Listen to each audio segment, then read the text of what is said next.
দিনটা ছিল 11 তারিখ, অনেক দিন পর রানাঘাট কলেজে যাব, তাই জন্য কিন্তু আমার মনটা খুব হ্যাপি ছিল। আমি আগে যেমন সাইকেল নিয়ে যেতাম, ঠিক তেমন আজকের দিনেও আমি কিন্তু সাইকেল নিয়ে গিয়েছিলাম আমাদের কলেজে। আর কলেজের গেটটা তো দেখিয়ে দিলাম। অনেক দিন পর আমাদের কলেজে এসে আমার এত ভালো লাগলো যে কি বলবো। কার কার রানাঘাট কলেজ অবশ্যই কিন্তু আমাকে কমেন্টে জানিও, আর কার কার এই কলেজটা ভালো লাগে সেটাও কিন্তু অবশ্যই জানিও। তো অনেক দিন পর হেলতে দুলতে আমি কিন্তু আমাদের রুমের দিকে যাচ্ছিলাম। গিয়েছিলাম আমাদের সার্টিফিকেট আনতে গ্র্যাজুয়েশনের। তো এখান থেকে 50 টাকার একটা এই টিকিট কাটতে হতো, কেটে তারপরে আমি কিন্তু চলে গেছি কাউন্টারে এবং আমার নেওয়াও কমপ্লিট। গিয়ে ভাবলাম যে সবার সাথে দেখা হবে, বাট তেমন কেউ ছিল না। ওই যে যেটা দেখাচ্ছিলাম সেটা হচ্ছে আমাদের রুম।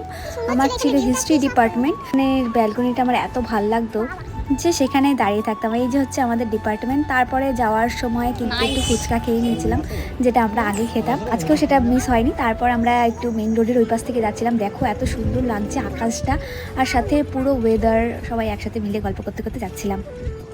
চলো বাড়ি চলে